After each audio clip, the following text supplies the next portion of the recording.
Hey guys, Moshi Mochi here, and this is gonna be the Discord announcement video slash post. So the Discord is gonna be tentatively named Take-Two Academy, Discord channel dedicated to Shadow versus Arena format.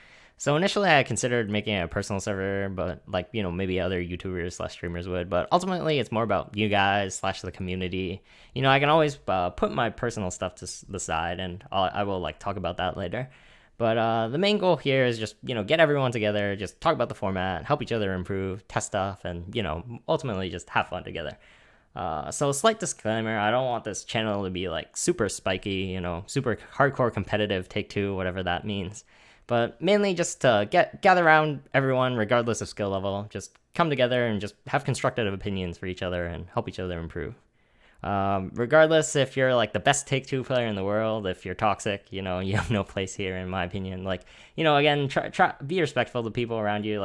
These are standard rules, safe for work. Stay on top of the channel. Keep spamming the minimum. If Rune's broken, don't be grieving all these people in the Runecraft channel, trying to maybe get better at it or trying to learn how to draft it or something.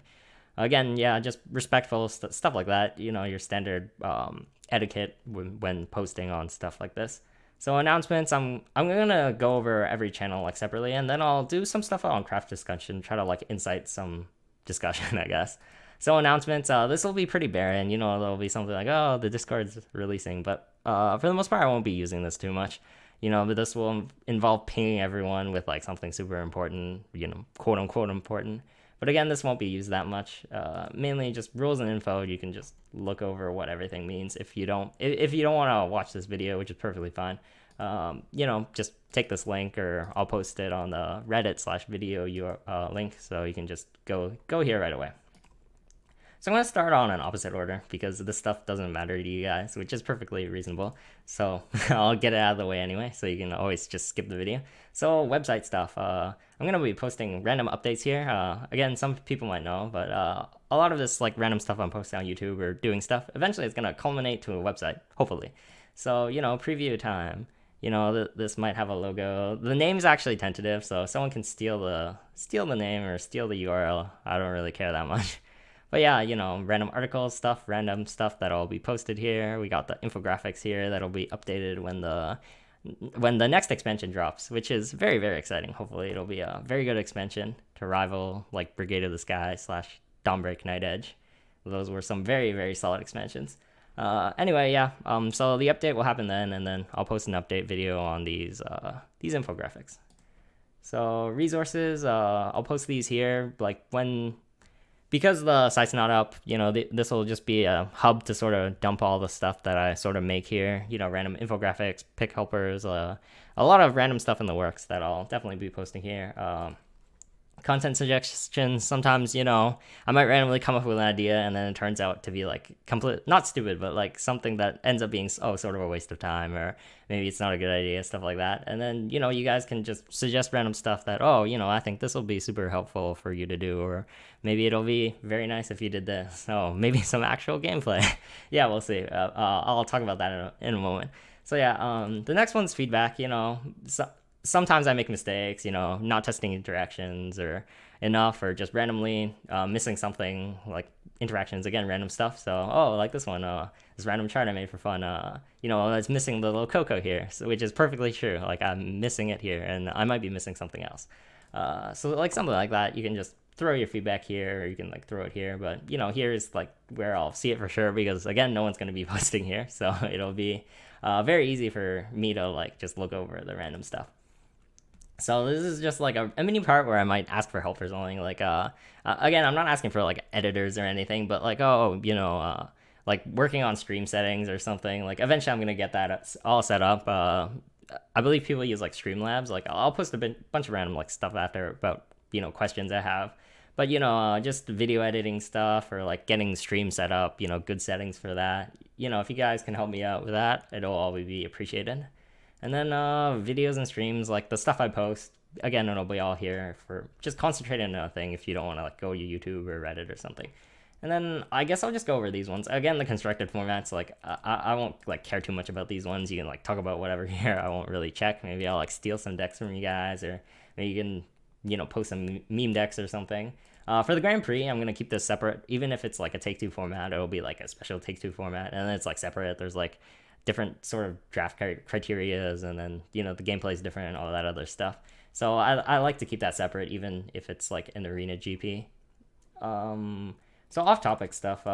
You guys can suggest like random emotes to add and random other stuff that you sort of want, like in terms of off-topic channels. Again, I'm open to basically anything. Like if enough people want it, I'll post it here. Just random stuff, other games, anime, like random memes you can like post here, and this will all get bumped up when people request for more. So that's like the main like side stuff out of the way. So my goal here was to just have this, like, if you only care about like Take-Two or like arena, you should never have to scroll down, is basically the goal to this. And like up to here is basically all you basically need. So the arena general, this is sort of like the basic arena part where in the sort of, what was it, the Reddit the Reddit Discord. So again, you can just talk about like anything arena based here. Like this one's super general, and like this is like the main sort of hub. Like it doesn't really matter. It's just sort of like a generalized thing where if it doesn't fit like these two or like the other ones, you want to like talk about something like that, or like, oh, the format's terrible or the format's good, or like just random stuff about the format, stuff like that. I'll talk about the form. Yeah, I can talk about it here. So now's a good time to be a Take-Two main. The reason is because you have other things to do other than Take-Two. We've had a GP recently. We have the Legacy GP coming up, which is really good since if you're a Take-Two main, you probably haven't played a lot of those old constructed decks, maybe. But yeah, I'm gonna have fun with the Legacy GP, so I won't have to play too much Take-Two. But jokes aside, the format's in a very interesting place at the moment because Rune is like has a constricting chokehold on the format. And then like everything else is actually sort of interactive. And then like Rune's like not interactive. So you can sort of treat those like 23 or 25 to 33% of those matchups as like whatever, like not coin flips, but you can win about like 66% of your Rune games. And like that's like good enough. It's basically a pretty volatile like draw RNG sort of thing where if they draw all their power cards, all they have to curve out is win. The problem with like Rune being good in this format is the same problem as Wonderland Dreams is Blood being good, because the most optimal things for Rune to do is the most obvious things for Rune to do. Let me see if I can. Yeah, okay, it's this one. I could go to the website, but it's not updated with the. It's not updated with the mini expansion cards. So like Monica matters, but the rest doesn't really matter. But I'll just use this one for now. So like I don't really have, or anyone doesn't really have to tell you how to play Rune. All you need to do is just draft these cards and these cards, and then you just curve out. And all you need to do is stay alive and not like die to random value finishers or something. And again, the 2-for-1s, they tell you exactly what to do. If the opponent has 2 things on board, you ping them and you clear board, and then you establish a threat. Same thing with these ones. Like you evo them on curve, or you get a safe Abyss Summoner. And then everything else is sort of like just a role player. So the problem with that is, if you think about like other sort of tier 1/0.5 sort of decks in Take-Two, like Portal when it first came out, or sometime in between past like Chronogenesis, it's been like tier 1. But like there you had to like think. Like I won't say like think. I'm not like slighting the Rune people, but for like Portal, like Portal mirrors, those things are like super super hard to play. Like the better player usually wins. Like Dragon when it was good in like Canyon things, you had to actually like consider playing aggro or something. You had to make your Canyon super safe. Sword when it was super good, like there was a lot of skill involved in like winning the mirrors. Like there was like Vanguard stuff, you had to like drop it randomly on curve. There was a lot of stuff you could do with frontline ramparts and treasure stuff. There's like a bunch of stuff that goes in between the matchups. As a thing to like the sword thing, I think my win rate with sword versus sword for like those 2 expansions, like up to Omen, was like ridiculous. Something like 60 and like 5 for like sword versus sword, and sword was like the best / second best craft in the format. And even then, like again, it had counterplay, stuff like that. The problem with Rune is there's no real like counterplay to sort of the high roll, and the high roll isn't like very high roll. They just get 2-drop, 3-drop Monica, and then they already have like an easy lane to sort of win the game. You have to have actual interaction card. Let me actually go to the combat. So yeah, they actually have to have something to deal with it, and like there's nothing really like efficient. The only ones that can sort of do it is sort of Portalcraft. Like the Basilius just matches up really good with the 5/5 rushes from the Evo recoveries, and then like World Gate. Oh, you're gonna actually draft the World Gate higher in order to banish this. Maybe you do. But everyone else, like you have to struggle. If you're like blood, if you're blood, you cry, and then if you're dragon, you sort of cry as well. Like maybe you can cheat people out with rune, and then defensive haven crafts. But like a lot of the time, you're barely drafting a lot of these cards as is for like about half of them. So it's a hard struggle, and again, all they have to do is draft a Monica. Like, this is just a 2-for-1 ping. They're perfectly happy with that card like on its own because they already draft these cards. But if you don't have the answer to the Monica, it just runs away with the game. Like it's very hard to be like a pressure craft, and Rune has so many options to just sort of stay safe against like the pressure game, just because of the draft changes. They have the Veridic now, and they got the Witch Snap for like the unconditional based removal. But yeah, it's mainly the fact that like Rune is like sort of easy to it's too rewarding to play. Like it's fine if sort of tier 1, tier 0 craft, at least in my opinion, is like hard to play. Like sword when it was tier 0/tier 1, it was like pretty hard to play, like optimize well. Same thing with Portal, same thing with like Shadow was tier 1 for a while, like the sort of the Ector/zombie party area, but it still had to deal with like dragon with what was it called? Lightning Blast, the Lightning Blast Lightning Blast, Ouroboros, and Dragon Cypher. Like, if they got to the late game, there was like a lot of interaction between those two crafts at the time, and then again, Shadow on Shadow had like a bunch of random stuff, like baiting out the zombie party or doing like random stuff. So again, and like baiting out, you could use the zombie party era. But again, yeah, those mirrors were good, and they still interacted well with the format, in my opinion. But in this case, like Rune's just sort of ruining the format, so you can basically chop it off, like just play Take Two less, and then you can just jump into the format when it gets better, or just not care too much about your rune matchups, because they're not going to be too fun, in my opinion. So anyway, I guess I'll just talk about each craft individually slightly, like format wise. So this one will actually be like not like in depth, but it'll just sort of throw some points out there. So Forest craft, so Forest is in a sort of bad place at the moment. It's mainly like matchup wise. Like you have like two ways you can sort of go, like the value way and the aggro way. So the value way has a problem of like, why are you playing Forest as your rally craft? You're going to the late game, you got the Azudia or something like late game random ambush cards, but there's no reason to sort of like go to the late game. Like the only sort of value cards you have are this, and like these. And they're not like super amazing compared to like the other crafts.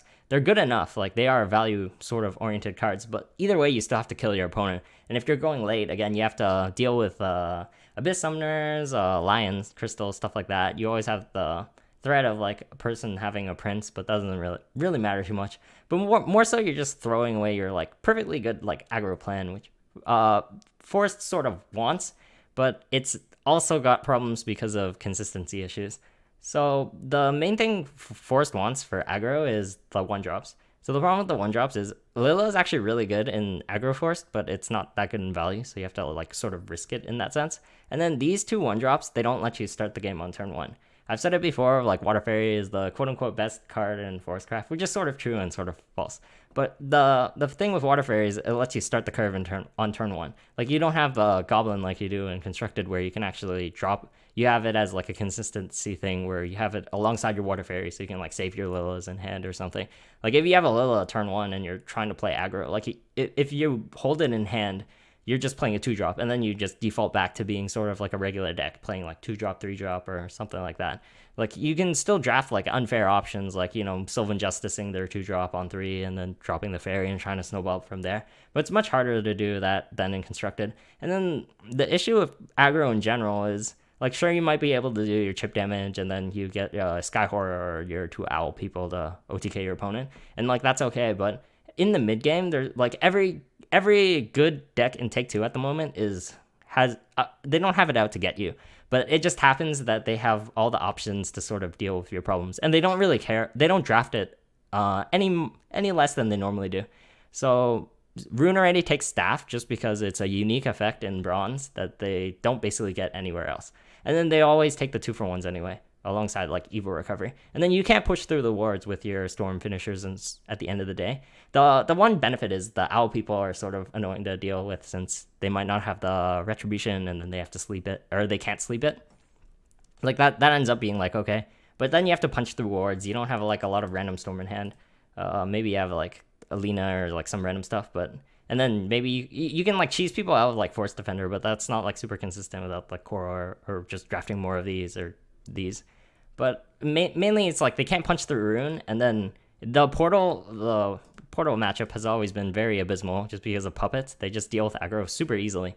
Like if they just play a junk or any Evo that generates puppets, or even the Basilius, like you basically immediately lose the game, especially if you are drafting a purely or hyper aggressive aggro plan.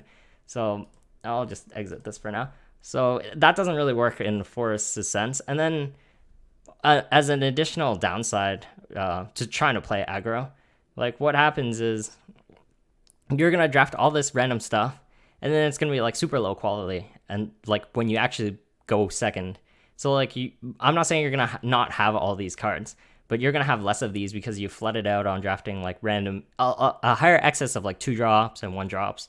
And then like when it plays out, you're just going to run out of cards, and then the opponent, again, they have like options to deal with your stuff. Think of like, Shadow, any sort of residual stuff, Manifest Malice, the Mummy, and then like these two or these two as like heals. Like they have like 25 effective life, or something like Dragon. They already get a Sneer in the 2-drop. Here it is. Sneer in the 2-drop, which matches up very good against Rune. Like they draft those already for free, and they already have the 1/3 ward.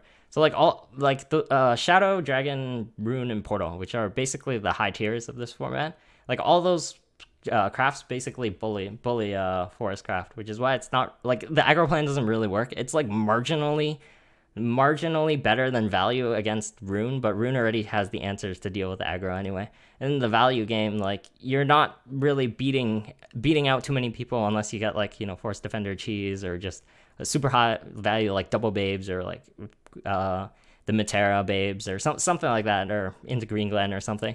So you have to draft like a really, really strong value deck, or you have to like get some really good luck with an aggro deck, and both those are like inconsistent and hard. So onward to Sword. Sword is mainly an issue with the draft changes.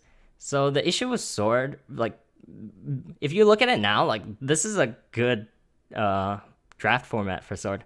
Let me rephrase that. Like the card pool for Sword is very, very strong. Like it's just as strong as it was in the previous 2 expansions.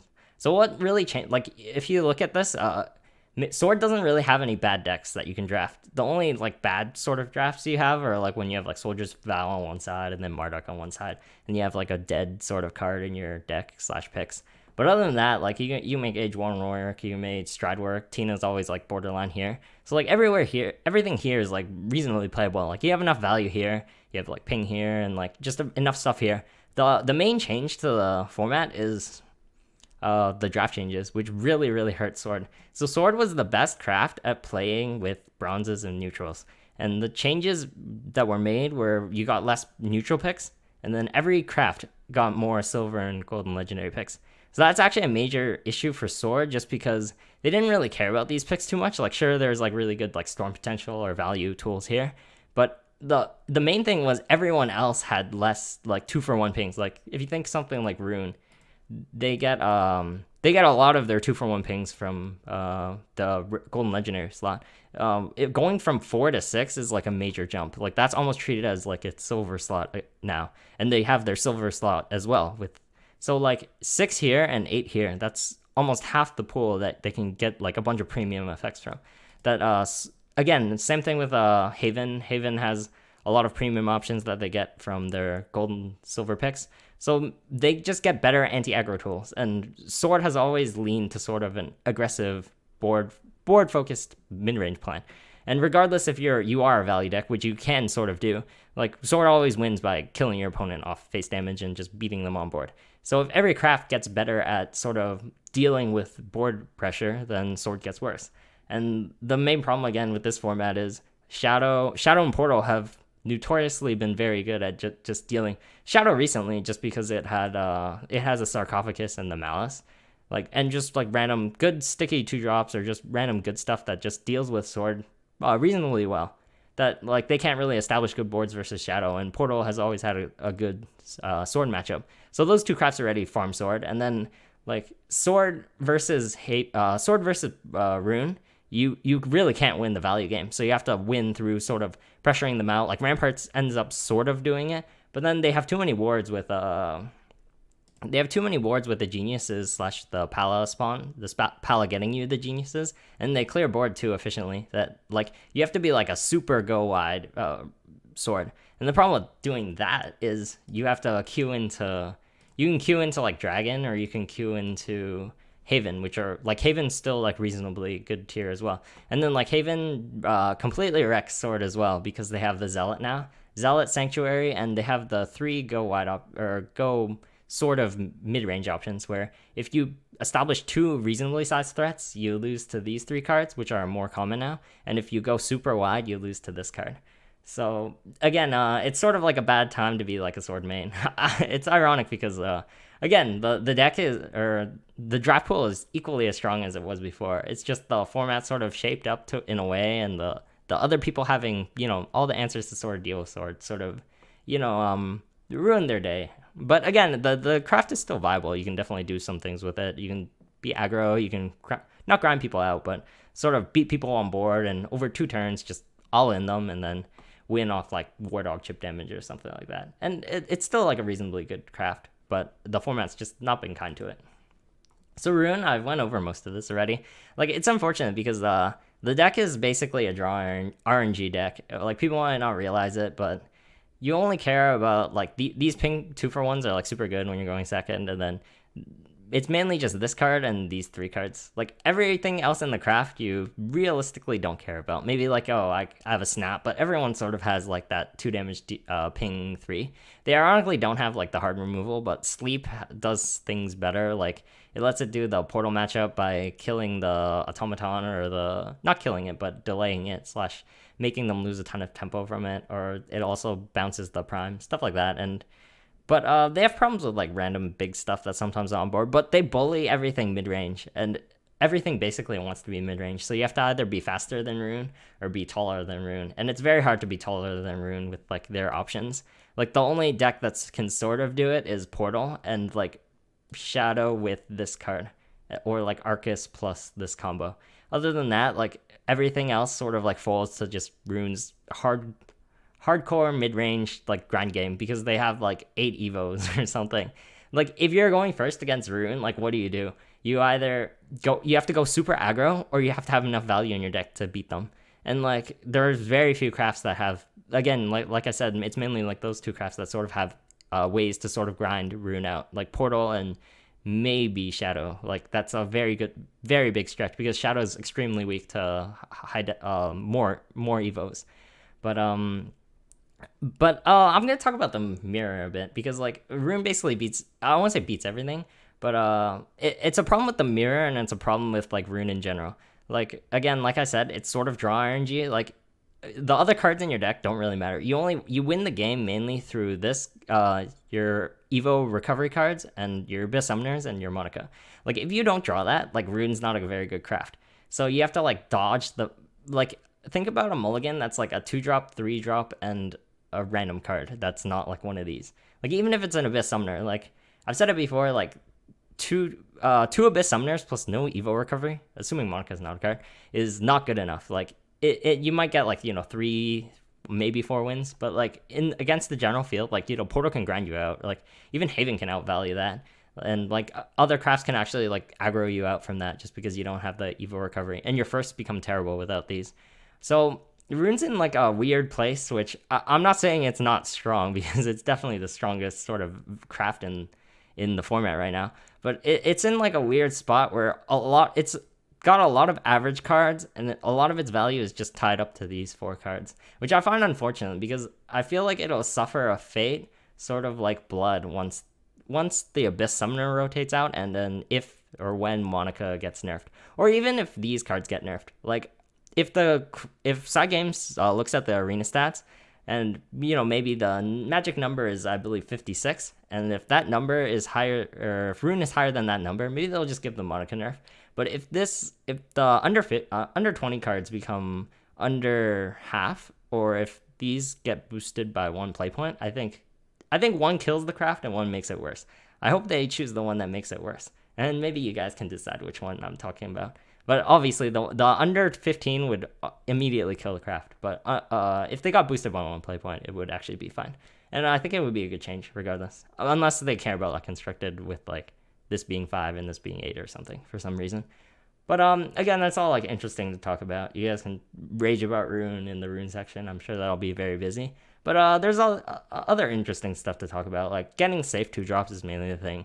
Like if you play Rune, unfortunately, it's just mainly like autopilot. Like maybe you can draft the sleeps higher to deal with like portal / big stuff better. But other than that, like it's very like straightforward. Unfortunate, like how Rune ends up playing out. So there's not too much like innovation to do with like the mirror / just other matchups. It's just draw all your power cards and you would just win off that. Which is again, I'm very sad with the way that they like pushed Rune. Because it's the same way they pushed Blood and Wonderland Dreams, where it's just a bunch of value ping / they didn't evo, but they were like fake evos because they gave you so much value off just fanfaring on board. So the deck sort of like played itself out, and that's sort of in the direction where Rune is sort of playing out right now. So again, I hope they get worse, but I hope they get worse in like a good way. So Shadow is in a cool sort of bubble. It's horrible against runes that recover play point or recover evo points. So that's like basically every rune. So it's like bad against Rune. So because it can't really play aggro, you get this for like free chip damage, maybe you can like get some sticky boards, but for the most part, you're just gonna lose to Rune, or you're gonna fold to it. Like you have to draft the Arcus combo, or you have to hope the Corpse Rim is enough. Because ironically, they actually can't deal with the Corpse Rim. If they bounce it, you can just play it again, and then you get a free wipe. Like if they're trying to snowball you off a Abyss Summoner, you can bait it and then drop the Corpse Rim. But then maybe you can like get some mid-range stuff going. It beats like everything. It's funny because it's still like mid-range Shadowcraft, like the high tier constructed deck. Maybe you can cheese them with the Mistress too. That's been working out okay. But if you focus on like beating everyone else, it's much easier, and like just treat the Rune matchup as like sort of a coin flip. And then it does well against like everything. It's always had like sort of a good dragon matchup because of it can deal with big stuff, and it can like just stick on board alongside you. And then against Portal, it has arguably the best, don't quote, you can quote me on this. It has arguably a very strong Portal matchup just because of the way the silence stuff works, which is funny because it's bad constructed mechanic, but it's really, really good in Tick 2. So it lets you silence primes, the automatons, you can deal with really big stuff, and just random stuff like the 2/4 is still really strong, and just random stuff sticking on board. Like Portal doesn't have all the banishes, and you can definitely play around the Basilius good enough that Shadow, in my opinion, has a good Portal matchup. And then everything else it just does good against. It's always done fine against Sword and Forest and the low tier, so you should be fine with that. So Shadow's a decent pickup in my opinion to like learn sort of. And there's like a lot of innovation to be had. Like again, Rune doesn't really have much experimentation to be had. Like Shadow, you can definitely like try leaning more aggro, try leaning more value, and then seeing how that works for you. Dragon. So Dragon's been on a sort of. I'm very happy with the direction Dragon went, because it's like if you look at its curve, like right here, all its cards are under 7 play points in a sense. Like there's this, but this is basically an aggro card. So what I'm trying to say is like Dragon's basically an aggro craft now, like 100%. Like all your big stuff you draft is like just big stuff that sticks on board or like does damage or something. Like everything else like interacts on board, or you just slap it down and then you're trying to hit face anyway, which is like very good because they have a very strong 3-jump. These two are gonna bump up on the next list because this one's gonna go down just because they don't care much about overflow anymore. And the 3-drop, like you can always cheese people with this. Like it's good enough to cheese people, and this thing interacts. Unless the format changes drastically, this thing interacts very strongly with everything Rune does. So, and like just random stuff in general. The fact that it gets the ping for free. Like I've said it before, like this interaction is sort of dumb because it's not like the other disdain cards. It doesn't have to disdain anything in order to get the ping. It gets the ping regardless if there's nothing on board. And it doesn't even ping itself. So it's like very strong against the entire field. So this thing will definitely go up. But yeah, it just does really well at, ironically, like just sticking on board alongside stuff because it doesn't have like last word stuff, unlike Shadow. But again, the magic number is 14 for Dragon because these are, I won't say guaranteed, but at the moment at least, you basically get 2, and all you need to do is 14 points of chip damage. You can even drop the Ilios more or slash higher, and then you only have to do like 10 points of damage, and then the rest of your damage is from hand, and it's very hard to interact with. And then like just all your golden legendary picks have always been super solid, so you can always rely on those to get like some really big stuff or just really good mid-range stuff. So Dragon, even without Canyon of the Dragon, it ended up ending up in a very good state. I guess it's mainly because the constructed Dragon decks are volatile in the sense that they have so many options that are available to them, like, you know, disdainful rending and random stuff. So Blood's gonna trend up in my opinion. Like it only needs like 1.5 more expansions of like good cards. It's always been held back with like just not good options to deal with stuff. Like, you know, it's getting the Salome now. It's always had the Baby Galua, and you know now it just needs a bit more value. Like not like more big knuckle body card effects, but just a bit more value, and then it's fine. Like we have like a draw 3 now. And like they just need a better golden legendary pool and just a bit of better silvers, and their commons are actually like very very solid. But again, rune nerfs would help, but they're doing good as like sort of an aggro craft. It's just again aggro is sort of being punished at the moment just because of every other craft just having good anti-aggro tools and just the draft changes. I ideally the draft changes get reverted. Like it's happened before, and everyone ended up with Grimnirs and Bahamut's in their deck, and then Cygames decided, or at least that's what I assume that happened, and Cygames decided that was enough. So hopefully they do, or they change it again. I think I'll post a video about what I would hope if I were in charge of like the format or whatever. I think there is like a better way to do the draft changes than to just bloat everyone with high value silvers and golds. But Blood, in my opinion, it's gonna trend up. You can play it aggressively. Like value is not very good in this because you have to like draft these or like something like that or like these. But you can play an aggressive gameplay and then sort of get away with it. You can do some very cool things like cheese people with these. But Blood's very fun. I've said this before. I'm more happy in the state Blood's in now than it was before. Like regardless if Blood's like low tier now and high tier before, because Blood in the past was like. Regardless if you were winning, it wasn't fun to play. You just like played out all your like Salome type pings that were like Big Knuckle Bodyguard and Scarlet Saber and Bandersnatch into your WinCon or something. Like the deck mostly played itself, and it wasn't very fun in my opinion. So you know, again, Blood, you know, lots of stuff to do. Mainly, you just have to play aggro now, unfortunately. But I feel like it'll get better in the next expansion or the next one after that. So Haven, this has been my second least favorite craft in Take-Two, but it's been bumped up to probably my second most favorite or even favorite craft, especially in this expansion, because Haven has the most experimentation you can do in this format at the moment. Because Haven has 2 cards, Sister Falconer, like they aren't like new or anything.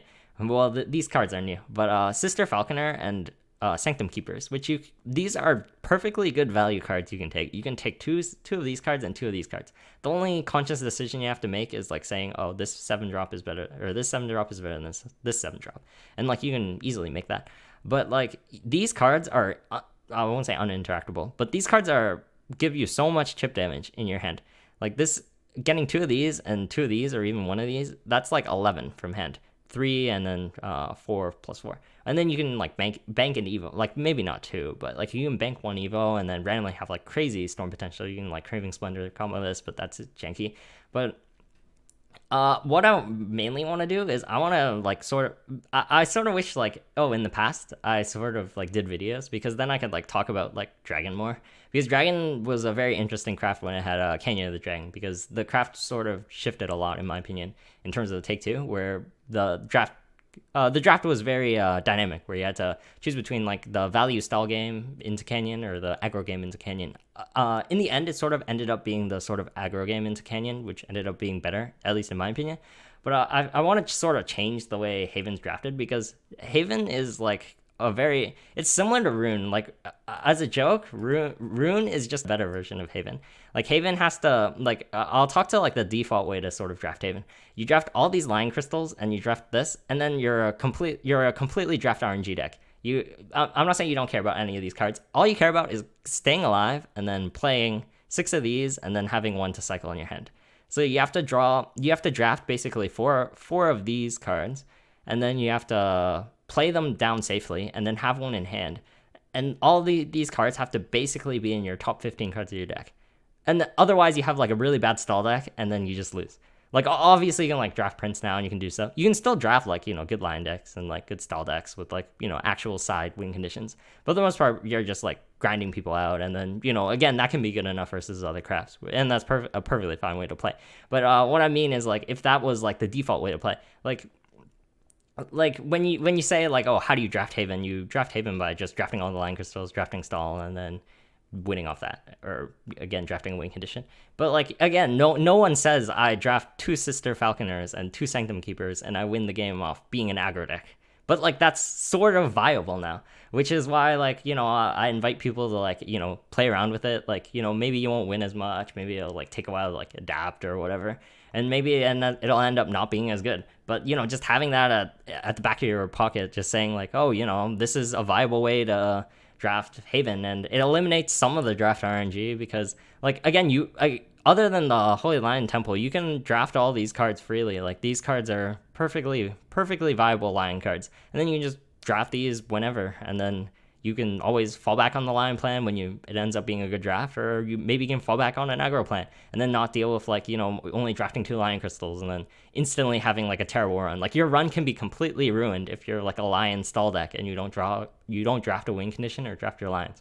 But then you can like you can basically always draft like a mid-range Haven deck, and then having like 2 Sanctum Keepers and then a Sister Falconer, and then you decide I'm gonna win my games by doing my chip damage and then storming them out. And then that I invite a lot of people to like try that out and see if it works. And again, Haven's always had like good enough style tools that you can even draft these in aggro and it's fine. Like this card's like tea time without the ping, and these cards are all super good. And you can even like afford a Zealot or 2.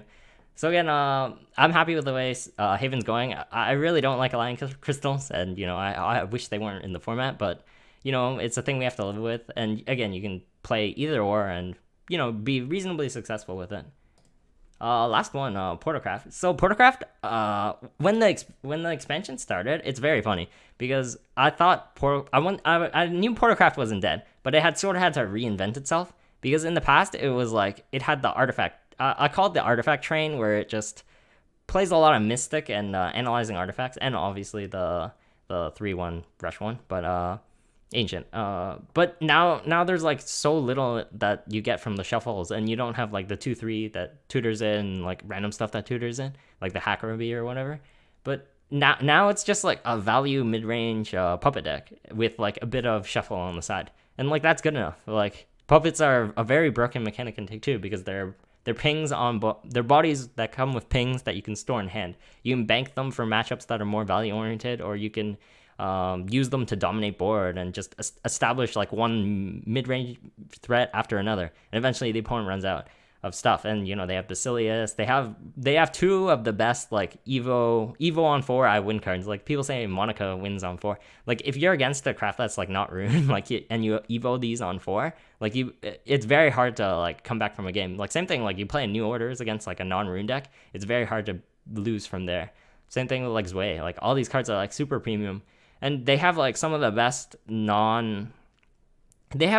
some of the best silver like big drops that are actually still playable in the format, in my opinion, which is very rare. Like towards the end of I forgot what expansion was, but the White Frost Dragon or whatever for Dragoncraft, like that card was borderline unplayable, and these cards are actually like playable big drops, which is very rare. And like Portal can afford not to draft these. Like the Marionette's gonna bump up next expansion most likely, but The fact that they have playable big drops is a very big deal. And again, their mid-range game is completely insane. Like they'll beat anyone in like a fair mid-range game.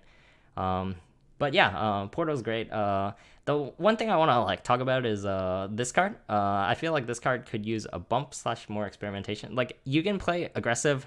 The only way you can, I won't say play aggressive Portal with is this card, but this card lets you, that makes your first sort of better. It lets it makes your destruction cards live for the rest of the game. You can always pick the one that you assume will never proc, and then you can always use your 1 play point joys or your 5 play point summon the analyzing, and like that's pretty strong. Like I've been playing with this card more, and I feel like it's sort of better than this one sometimes obviously, but it's worth experimenting. Like you can always throw it away with Rocket Knuckles or something. But this card's interesting. There's a bunch of random other stuff that you can talk about with Portal. But yeah, picking World Gate more to deal with the Mora. But yeah, Portal's in a very good spot at the moment, and I don't see it changing in the foreseeable future. So that's mainly it for like craft. I guess it wasn't much discussion. I was just sort of like talking about the format. But yeah, that's mainly it for this. I'll go over this real quick. This is just like random highlights you can talk about, like share, oh, I got the Unbodied Witch Verdict combo. It's super hard, yeah. Just a 9 play point do nothing card that you have to have the setup for it, and then you have to not be dying / gonna be dying. But yeah, that's not too hard. Just a random fun thing bingo challenge. You can read over this in the post. But it's mainly just, fun things you can do in the format when it's stale, or you just want random challenges, achievements, stuff like that. But mainly that's it. And I invite you guys to discuss more on the Discord, and I'll see you guys there.